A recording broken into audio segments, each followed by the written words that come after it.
Présenter pour vous cette nouvelle édition du journal universitaire est une priorité, chers téléspectateurs. Bienvenue à tous. Un autre sujet à présent, la cassation des toges noires de l'université de Kinshasa a organisé le samedi dernier un concours d'éloquence dans le cadre de la promotion des activités para-universités dans leur faculté de droit. Valongolou nous fait le point de l'activité. Ils étaient au nombre de 6 étudiants de la faculté de droit qui ont compétité au final de la deuxième édition du concours d'éloquence que la cassation toge noire de l'université de Kinshasa a organisé en vue de primer le maître de la parole au sein de cette faculté de droit, comme explique le président de cette structure, Christopher Mpiana. Vous le savez que la cassation toge noire œuvre essentiellement à l'initiation des étudiants que nous sommes dans la vie professionnelle du juriste, en nous apprenant tous les éléments qui se rattachent à cette profession, soit d'avocat ou de magistrat. Et nous avons découvert durant les 47 ans d'expérience de la cassation toge noire l'apport essentiel de l'art oratoire dans le métier de juriste. Vous serez appelés à requérir, à plaider devant les juridictions, à rédiger des discours qui doivent être convaincants, d'où l'importance de l'art dans cette profession, tant dans l'oral que dans l'écrit. Le temps fort de cette finale était l'éloquence des différents candidats. Du bruit. Russie, Ukraine. Du bruit. RDC, Rwanda. Silence. Silence. Encore et encore. Silence. Aucun semblé. Imagine la douleur que peut ressentir une femme qui est violée devant sa femme. Oui, les Congos s'aiment abondamment. Honorable et auguste membre du jury. Assemblée générale. Pourquoi nos pères, nos mères qui crient, pleurent de chagrin et de douleur à l'est du pays? Au final, c'est l'étudiante Emeraude Ngalula qui est le vainqueur de cette compétition et obtient les trophées allemands, une médaille en or, une enveloppe consistante, suivi de Willy la dédicace et Michael Botouté. Notons que cette activité a connu la présence de l'ambassadeur d'éloquence Brown Emongo et plusieurs autres invités de marque. Direction Académie des Beaux-Arts où s'est organisé un panel inaugural du projet Mingi Wingi mis en place par cet établissement en collaboration avec la Belgique. Rui Ivanti de notre rapport au vivant, une chance pour l'humanité, c'est le thème au centre de ces échanges qui ont eu lieu le week-end dernier. Valongolou était présent pour le compte du journal universitaire. C'est parti avec les projets Mingi Wingi qui signifie abondance à Kinshasa et Bruxelles, une activité qui fait la promotion de la citoyenneté mondiale dans le cadre de l'art et la culture. Ici à Kinshasa, la cérémonie d'ouverture a lieu à l'Académie des Beaux-Arts. Dans son discours inaugural, le professeur Pichdi Henri Kalama, directeur général de cet institut supérieur, a fait savoir qu'il y a suffisamment de succès à partager aux autres. Nous essayons d'utiliser les artistes à la sensibilisation des enjeux et du moment, comment nous pouvons habiter de manière responsable notre planète Terre. En fait, nous avons travaillé avec les centres culturels pour la culture et l'éducation, qui est une ONG belge qui est située à Bruxelles. Voilà. C'est un projet qui est soutenu par Enabel. Merci. Vous le savez déjà, les étudiants de l'Académie des Beaux-Arts, eh bien, je ne vais pas prêcher les convertis. Ils ont une attitude responsable par rapport à la nature. C'est juste qu'ils doivent être des ambassadeurs, qui doivent aller répliquer les modèles dans leur milieu de vie respectif. Présente à cette cérémonie, Christa Verstralen, représentante résidente d'Enabel RDC, donne l'importance de cette activité qui réunit la Belgique et la RDC. Enabel est fière de s'inscrire dans cette dynamique, notamment à travers son programme Jeunesse créative qui vise l'amélioration de l'épanouissement de la jeunesse et particulièrement des jeunes femmes. Ce projet innovant, piloté via une méthodologie de recherche-action intégrant une diversité de partenaires, saura, j'en suis sûr, faire abondance d'idées et contribuer à la réflexion de ces 3 jours de rencontre. Ça n'est suivi de la projection d'une avant-première du film intitulé Maéré, tourné à l'est de la RDC. La conférence inaugurale était autour du thème « Réinventer notre rapport au vivant, une chance pour l'humanité ».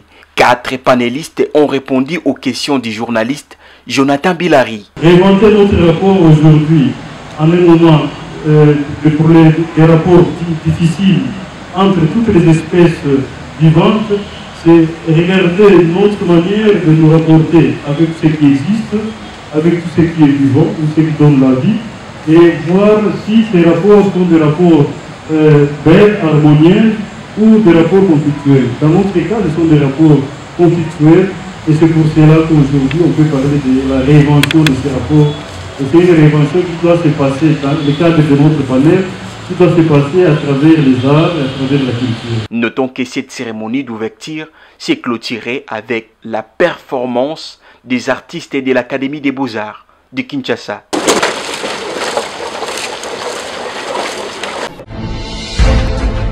Faire avancer l'optométrie en faveur de soins oculaires mondiaux sur le thème de la matinée scientifique organisée par l'université ONU University le samedi dernier, ceci à l'occasion de la journée mondiale de l'optométrie. Nene Wambenga pour le détail.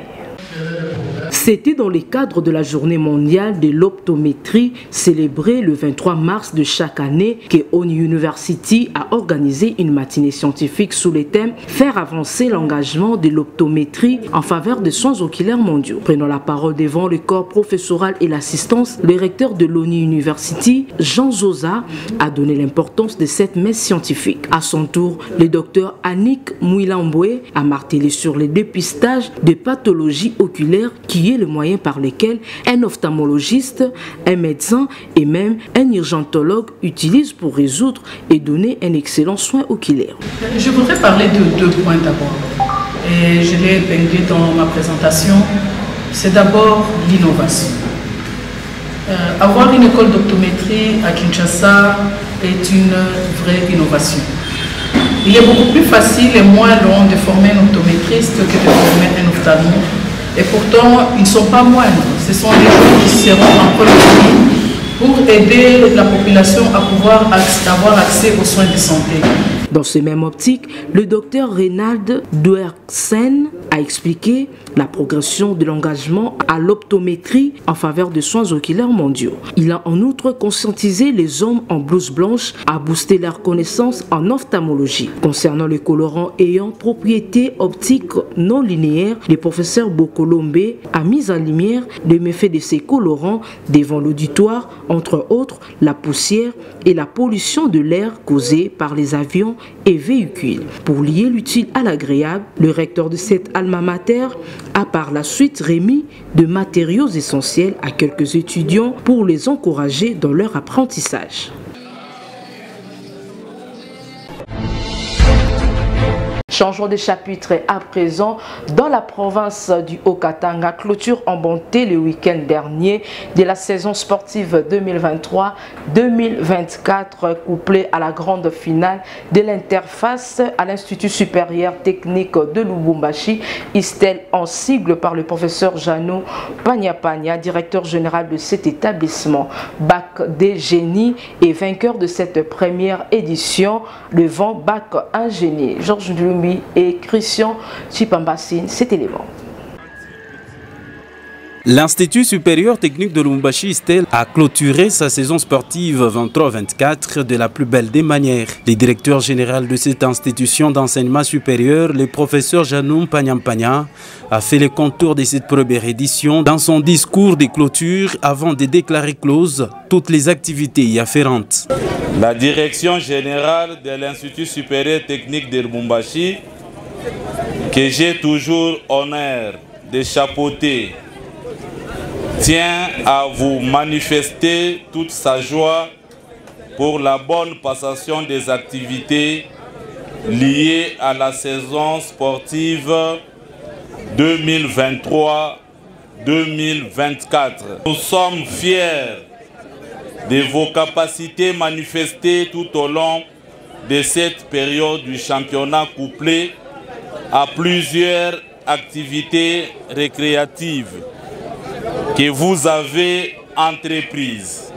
Puis s'en est suivi les go du premier match donné par le DG Janon Pagnampagna. Ce match des galas qui a opposé les corps enseignants de l'ISTEL et les anciens étudiants. Un match qui sera soldé par la victoire des anciens étudiants.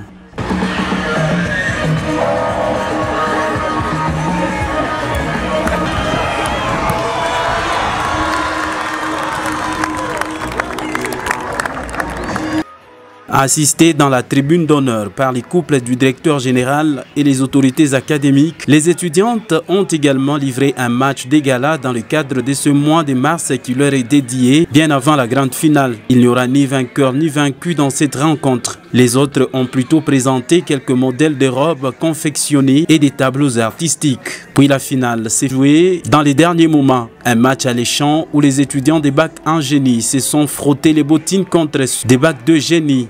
Bac 2 a ouvert la marque et sera vite rattrapé au score. Deux équipes vont s'élancer dans un choc des titans jusqu'au score final qui sera de 3-2 en faveur des Bac 2. Un but du break qui a été signé magistralement.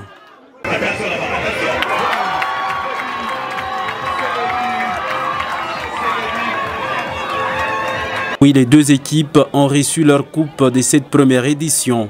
Notons par ailleurs que ISTEL est une institution d'enseignement supérieur et universitaire qui intègre dans son processus de formation de ses étudiants tous les éléments nécessaires pour la formation intégrale de l'apprenant. Veuillez suivre à présent l'interview de Jacques Mbekou, coordonnateur de l'association sans but lucratif Cénacle 2 intellectuels en République démocratique du Congo sur la participation de la jeunesse congolaise dans la gestion de la chose publique en RDC. Il était face à Georges Ndjumbi et Blaise Bouchard. Alors d'entrée de jeu, nous voulons savoir brièvement comment vous pouviez présenter à la population votre structure appelé Cénacle des intellectuels en République démocratique du Congo et quels sont les objectifs que vous poursuivez? Brièvement, le Cénacle des intellectuels en République démocratique du Congo, c'est une association sans but lucratif, comme l'indique, c'est sur un sigle. Cénacle d'abord, c'est les cercles ou l'ensemble. Et les intellectuels, nous le savons très bien. Et en RDC, ça détermine juste les milieux où le Cénacle est en train d'évoluer. Alors, nous avons nos objectifs, soit les objectifs poursuivis. Premièrement, d'abord, d'encadrer la jeunesse congolaise. Nous sommes sans ignorer que cette jeunesse a besoin d'encadrement. Deuxièmement, nous luttons contre la discrimination de la femme et de la jeune fille en particulier. Et troisièmement, nous voulons rendre cette jeunesse autonome ou indépendante. Nous pouvons déjà passer à notre deuxième sujet du jour concernant la participation de la jeunesse congolaise dans la gestion de la chose publique. Au niveau de votre structure, quel est le constat que vous faites quant à ça? Au niveau de notre structure, le constat, on peut dire que le constat est ou n'est pas amer. Je vais me défendre, je vais dire le pourquoi. Je pense que la plupart de nous, des membres des Cénacles intellectuels, se trouvent aujourd'hui au chômage. Et qu'est-ce qui est à la base de tout ça? Ce n'est pas seulement que c'est l'État qui doit donner le travail à ces membres-là, mais premièrement d'abord, la jeunesse ou soit les membres de notre structure doivent savoir se prendre en charge. Nous le savons très bien que l'État a ses monopoles. L'État, c'est le premier responsable. Et deuxièmement, c'est la jeunesse. La jeunesse, c'est comment et pourquoi? Cette jeunesse devait avoir ce qu'on appelle la créativité. La jeunesse doit être accompagnée par nos autorités. Est-ce comme ça que ça pourrait aussi encourager d'autres jeunes à avoir cet esprit-là de la créativité? Vous voyez ici, il y a la carte de l'ONEM. L'ONEM, c'est quoi? L'ONEM, c'est l'Office national de l'emploi. Et l'ONEM ici est dirigé par Maître Fano, c'est un maître avocat de son état. Et encore, je dois enlever cet équivoque dans la tête de notre jeunesse en disant que l'ONEM donne du travail. Non! L'ONEM, son travail n'est pas de donner du travail.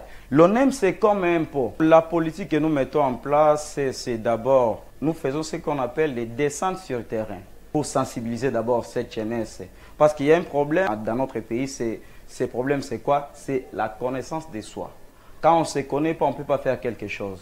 Nous sommes en train d'osser notre ton. Donc nous osons le ton en disant que, Monsieur le Président, j'aimerais que nous aimerions que vous puissiez jeter un coup d'œil à la jeunesse congolaise. Parce que cette jeunesse a besoin de se retrouver. Je pense qu'il y a ce que l'informateur a fini son travail, les formateurs, et à bientôt là, le gouvernement va sortir.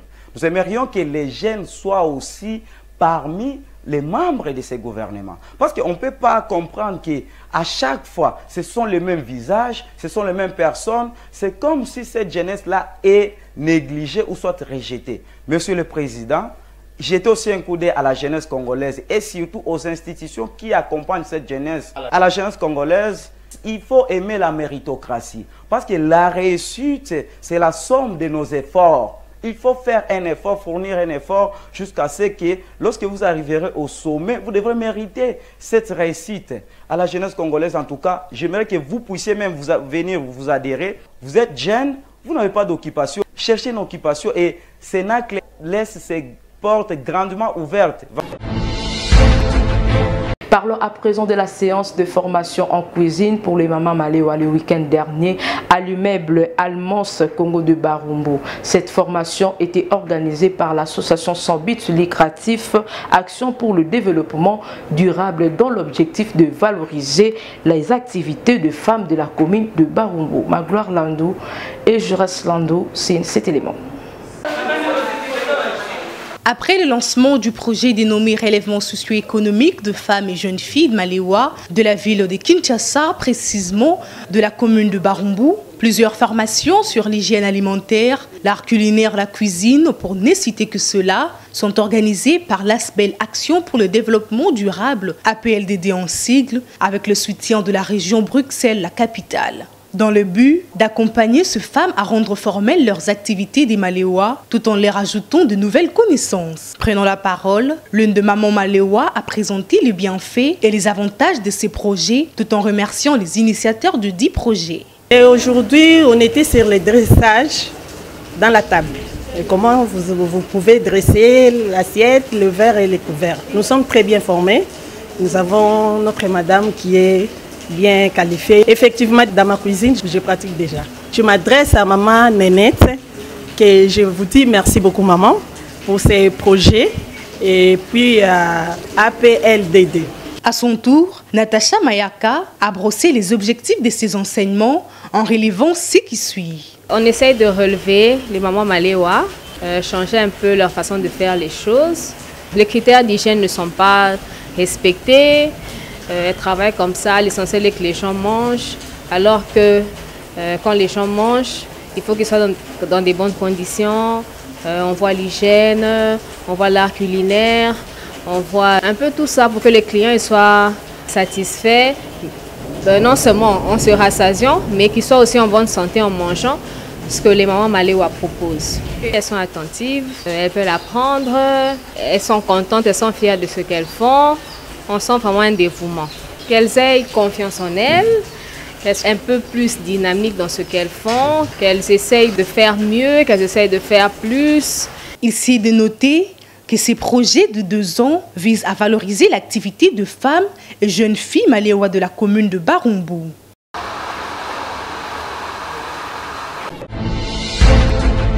La division urbaine de la jeunesse de Kinshasa que dirige Odon Okoma Onyumbe a effectué une descente dans leur site de plantation agricole de la commune de Maluku et Minkawe en vue de donner le coup de pouce aux femmes en ces mois de mars. Valangolou pour le reportage.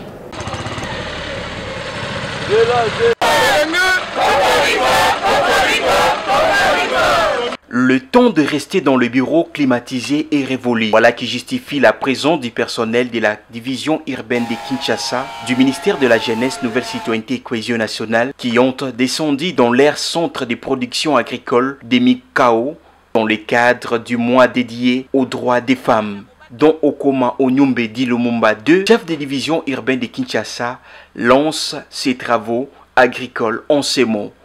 Et toujours dans le cadre d'accompagner la vision du chef de l'État, qui est celle de l'agriculture. Nous l'avons tous suivi quand il disait que ce mandat sera vraiment axé sur l'agriculture et la division urbaine de la jeunesse a voulu matérialiser cette vision. Voilà pourquoi nous sommes ici pour travailler et nous avons travaillé. C'est une première, mais il y aura encore d'autres opportunités.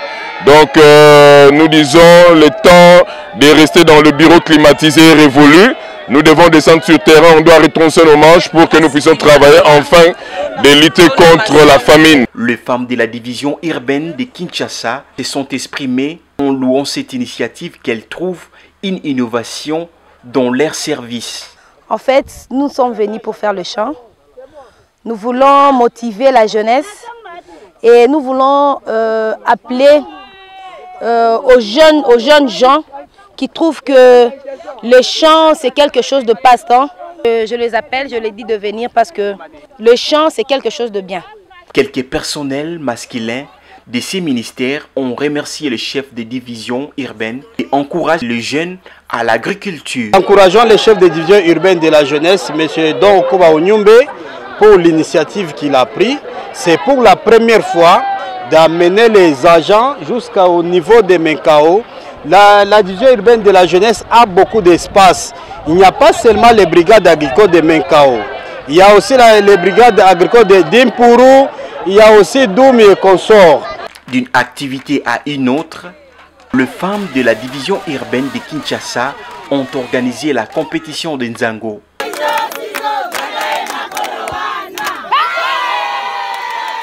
Notons que cette descente au centre de production Agri-Minkao du personnel de la division urbaine de Kinshasa s'est clôturée dans une ambiance totale.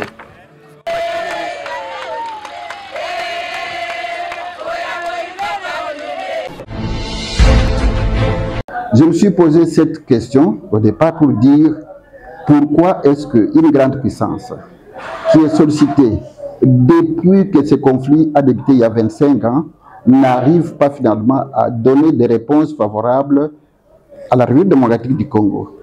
Alors, je me suis dit, là, il y a quelque chose qui cloche. C'est comme ça que je suis parti pour dire une politique étrangère d'une grande puissance.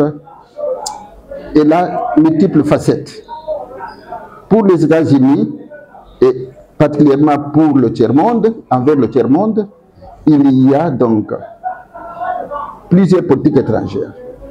La politique étrangère hégémonique, la politique étrangère de la main basse sur le Congo, la politique étrangère qui consiste finalement à s'accaparer, si vous voulez, de la souveraineté de contrôle de la République démocratique du Congo, tout en veillant aussi à ce que la guerre qui se passe à l'Est, pour les États-Unis, comme je l'ai dit, c'est une guerre de moindre intensité, de faible intensité, et donc finalement, elle est liée généralement pour les Américains à des conflits internes, ce qui n'est pas vrai. Des conflits internes, donc c'est une petite rébellion d'après eux, qu'il faudra finalement résoudre sur le plan uniquement politique, dialogue, négociation, alors qu'il y a eu déjà autant de dialogues qui ont eu lieu. Ouais. Depuis Lusaka, etc., jusqu'à Sen City, jusqu'à Nairobi, Addis Abeba, Goma, etc., autant de dialogues qui n'ont pas trouvé gain de cause. Alors je me suis dit, mais est-ce que les États-Unis lisent finalement avec sincérité les vraies causes profondes de ces conflits armés? Est-ce qu'ils ne considèrent pas la République démocratique du Congo comme, si vous voulez, la source de ces conflits? Quelle est la vraie cause? Les États-Unis actuellement estiment qu'il faut écarter toute influence de la Chine. Eh bien, dans ces conditions-là, la Chine ne peut pas avoir la même ici les minéraux. La Chine, comme ils le disent, exploite le bois, le lithium, etc. Eh bien, le partenariat stratégique, selon Joe Biden, ce serait de dire empêcher à tout prix l'influence, si vous voulez, de la Chine en République démocratique du Congo. Par rapport à l'exploitation des minéraux, nous allons y revenir, professeur, mais pourquoi cet intérêt porté sur la politique étrangère américaine dans les conflits armés de la République démocratique du Congo? Le leitmotiv. Le leitmotiv, parce que, en fait, c'est le Congo qui a cru que le problème peut être résolu par une grande puissance, les États-Unis. Ouais. Ils peuvent venir intervenir.